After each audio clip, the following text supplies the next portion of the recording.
Australians believe they're getting wealthier every year. They open a property app, see their home's value climb by another $50,000, and feel like they're moving ahead. But here's the question nobody asks. If your house is worth more, yet groceries, insurance, electricity, and mortgage repayments keep getting more expensive, are you actually richer? Or is that wealth only something you see on a screen? This is the hidden story behind Australia's property market, and it could shape the country's future more than almost anything else. For decades, property has been the foundation of Australian wealth. Owning a home wasn't just about having a place to live. It became the primary way families built financial security. Rising house prices rewarded homeowners, increased confidence, and encouraged more borrowing. As values climbed, people spent more, businesses expanded, and the economy benefited. It seemed like a cycle that could continue forever. But every system has limits. Today, many Australians are discovering that rising property values don't automatically create a better quality of life. A family might own a house worth more than $1 million while still feeling pressure every month to pay the mortgage, cover everyday expenses, and keep up with the rising cost of living. Wealth on paper doesn't always translate into financial freedom.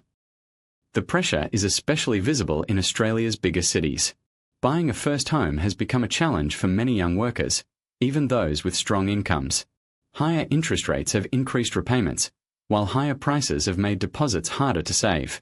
For some people, owning a home feels further away than ever before. There's another challenge that receives less attention. When a large share of household income is directed toward housing costs, less money is available for other parts of the economy. Families spend less at local businesses, entrepreneurs may have less capital to start companies, and investors may choose existing property instead of funding new ideas. Housing remains an important asset, but an economy also grows through innovation, productivity, and businesses that create new value. Australia has many strengths. It has world-class universities, talented workers, abundant natural resources, and a stable financial system. These advantages provide opportunities far beyond residential property alone. Diversifying investment across businesses, technology, infrastructure, and global markets can strengthen long-term economic resilience. That doesn't mean property is a bad investment. For many Australians, buying a home has been one of the best financial decisions they ever made. But relying too heavily on one asset class can increase risk. Markets move in cycles, interest rates change, and economic conditions evolve.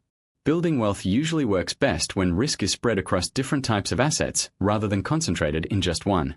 For individuals, the lesson is simple. A salary pays the bills, but assets help build long-term financial security. That doesn't require becoming wealthy overnight or making risky decisions.